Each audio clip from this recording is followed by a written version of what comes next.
विभिन्न विषयों आदि के लिए जो वे चाहते हैं कि हमारे सीईओ कल चर्चा करें।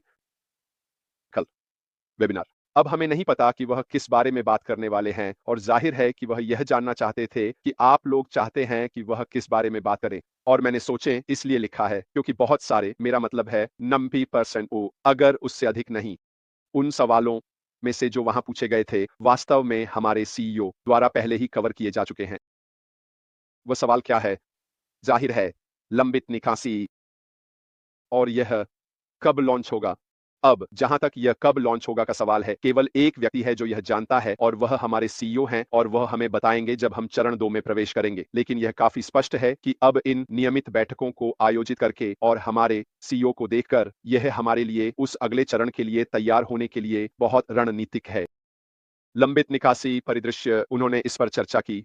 उस पैसे के साथ क्या हुआ, इसे समझाने के लिए उन्होंने विस्तार से बताया।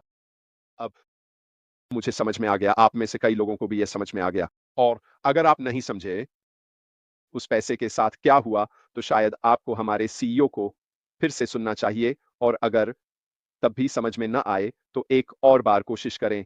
और अगर आप उन लोगों में से हैं जो यह नहीं समझ पाए कि उन कमीशनों के साथ क्या हुआ, तो मैं इसे अभी समझाने की कोशिश करूंगा। उन्होंने कहा कि 2 प्रोसेसरों से पैसे को इन मनी लॉन्ड्रिंग आदि के लिए चिह्नित किए जाने के कारण फ्रीज कर दिया गया है। और उस पैसे को जारी करने के लिए एक प्रक्रिया से गुजरना होगा। अच्छी खबर यह है कि इसे चुराया नहीं गया है, यह सिर्फ फ्रीज कर दिया गया है। इसका मतलब है कि उन फंड्स को वापस पाने के लिए सही प्रक्रिया लागू करनी होगी। और जैसे ही वह पैसा ऑन पैसिव के पास वापस आता है, क्या आप जानते हैं क्या होगा? वह लगभग 30 मिलियन मूल्य के कमीशनों का भुगतान करेंगे। यह उन लोगों को दिया जाना है जिनके पास उनके वॉलेट्स में सकारात्मक राशि है। वहां होना चाहिए। उनके पास पैसा वापस आने के लिए सही प्रक्रिया होनी चाहिए। यह कहीं और नहीं गया है। किसी ने इसे नहीं लिया है, जो मेरी चिंताओं में से एक थी। लेकिन इसका मतलब यह है कि इसे फ्रीज कर दिया गया है जब तक कंपनी 2 प्रोसेसरों को यह साबित नहीं कर सकती कि यह वैध है पैसा और बाकी सब कुछ इसका हिस्सा और पार्सल एसईसी का मामला है। और जाहिर है, जब हमें इसका सकारात्मक समाधान मिलेगा, तो यह निश्चित रूप से उन फंड्स को रिलीज करने की प्रक्रिया को तेज करने में मदद करेगा। तो आप सभी के लिए जिन्होंने पोस्ट किया था, हमारे अनुरोध का सीयू पर जा रहा है। हम लंबित निकासी कब प्राप्त कर रहे हैं? उत्तर पहले से ही वहां है दोस्तों, इसलिए इसे फिर से उत्तर देने की कोई आवश्यकता नहीं है, क्योंकि आप बस इसे दोहरा रहे हैं। कुछ ऐसा जो उन्होंने पिछले हफ्ते समझाया था और वह इससे अधिक नहीं कर सकते कि पैसा कहां है। इसके साथ क्या हुआ? और उन्होंने कहा कि जैसे ही यह ऑन पैसिव फंड्स में वापस आएगा, वह इसे वापस चुका देंगे। जैसे सवाल, क्या यह हमें आगे बढ़ने से रोक देगा? ये अच्छे सवाल हैं, ये वैध सवाल हैं। और उन्होंने वास्तव में कहा था, है ना? यह हमें आगे बढ़ने से नहीं रोकेगा। लंबित निकासी का भुगतान, यह हमें पूरी तरह से उत्पाद आधारित होगा। आप जानते हैं, इस तरह के सवाल और निश्चित रूप से अच्छे सवाल हैं, ताकि यह हमें यह समझने में अधिक अंतर्दृष्टि दे सके कि क्या उम्मीद की जाए, क्योंकि दिन के अंत में यही तो हम सब चाहते हैं। हम चाहते हैं कि हमें थोड़ी-सी अंतर्दृष्टि मिले, है ना? कि नया व्यवसाय कैसा दिखेगा? जिसका उत्तर हमें पहले से ही पता है, उस पुराने विषय पर बार-बार जाने का कोई मतलब नहीं है।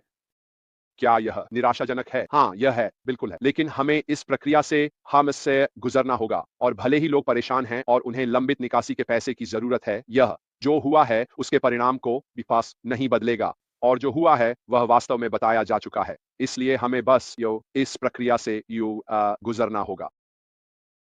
मैं आपको यह सोचने के लिए भी प्रोत्साहित करता हूं कि क्या आप भविष्य के लिए तैयार हैं? क्या आपके पास वह सब कुछ तैयार है जिसकी आपको आवश्यकता है? क्योंकि हमारे सीईओ जो इस समय आगे बढ़ा रहे हैं, उनकी रणनीति वास्तव में इस ओर इशारा करती है, सवालों के जवाब देना चाहता है, हमें थोड़ी-थोड़ी जानकारी देना चाहता है।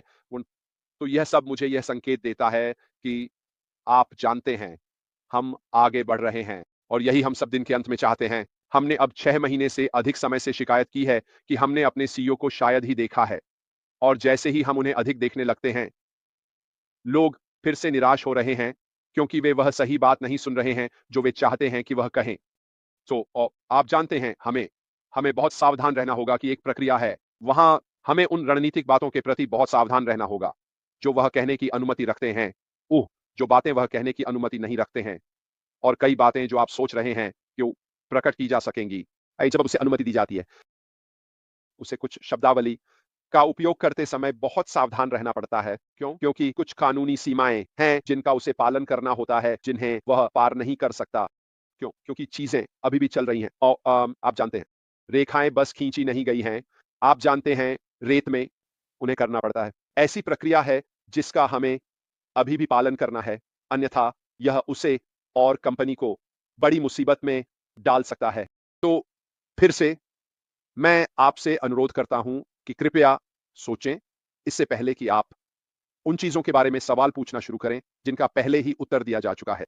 और अगर यह आपके संतोष के लिए उत्तर नहीं दिया गया है, तो शायद उत्तर यह है कि किसी चीज़ को फिर से सुनें। तो मैंने सोचा कि मैं बस इसे सामने लाऊँ। वैसे मैं किसी को उपदेश नहीं दे रहा हूँ।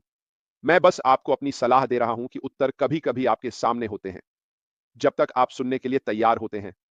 और इसलिए मैंने पिछले हफ्ते कहा था, आइए वेबिनार में अपने कान खुले रखकर जाएँ और सुनें कि वह क्या कहना चाहता है, बजाए इसके कि आप सुनें कि आप उसे क्या कहना चाहते हैं। तो ये वास्तव में कुछ ऐसा ही है ना? कर्नल डैनियल ली, आपके सुपर स्टिकर के लिए धन्यवाद। जैसा कि जीना लेवर ने कहा है, उन्होंने क्या कहा? उन्होंने कहा, "हम बोलने से ज़्यादा सुनने से सीखते हैं।" मुझे लगता है कि यही उन्होंने कहा था, है ना? चलिए देखते हैं। हम सुनने से सीखते हैं, बोलने से नहीं। निश्चित रूप से, बिल्कुल, हम ऐसा करते हैं। लेकिन मैं बहुत उत्साहित हूँ कि वह फिर से हमारे साथ हैं। उन्हें देखना हमेशा अच्छा लगता है। यह हम सभी को प्रेरित करता है। उह! वह दिन के अंत में हमारे कप्तान हैं और सभी जहाज़ के साथी जिनका हम हिस्सा हैं, अपने कप्तान की ओर देखते हैं कि जो कुछ हो रहा है उसमें मार्गदर्शन के लिए। और यही वह जगह है जहां मुझे लगता है कि हमें उनके साथ होना चाहिए। हमें भविष्य में क्या हो रहा है, हम कहां जा रहे हैं, व्यवसाय का अगला हिस्सा कैसा दिखेगा, इसके मार्गदर्शन के लिए उनकी ओर देखना चाहिए। और हमें वास्तव में आभारी और खुश होना चाहिए कि हम उन्हें इतनी इतनी नियमितता से देख रहे हैं। और मैं बहुत बहुत खुश हूं कि हमें अगली बार तक 1 सप्ताह भी इंतजार नहीं करना पड़ा, है ना? उसके बारे में बात करते हुए, यह स्पष्ट रूप से कल दोपहर 12 बजे है। मैं गुरुवार को एक पुनरावलोकन करूँगा और फिर शुक्रवार को हमारे पास एक सामान्य प्रश्नोत्तर सत्र होगा या जैसा कि सामान्य रूप से निर्धारित है। स्पष्ट रूप से अगर चीज़ें बदलती हैं, तो मैं आपको बता दूँगा। लेकिन अगर कुछ बीच में आ जाता है और मैं इसे नहीं कर सकता, तो मैं प्रश्नोत्तर सत्र को शनिवार के लिए स्थानांतरित कर दूँगा। फिर से, मैं अपनी क्षमता के अनुसार आपके प्रश्नों का उत्तर देने के लिए यहाँ हूँ। ऐसे प्रश्न पूछने के बारे में थोड़ा सोचें, जो आपको लगता है कि प्रासंगिक होंगे, जो आपको लगता है कि अन्य लोगों को थोड़ा और समझने में मदद करेंगे, बजाय वही पुराने प्रश्नों के। ठीक है दोस्तों, आज के लिए मेरी तरफ से बस इतना ही, बहुत छोटा और मीठा। मैं कल वापस आऊँगा लाइव जाने से ठीक पहले, ताकि आपको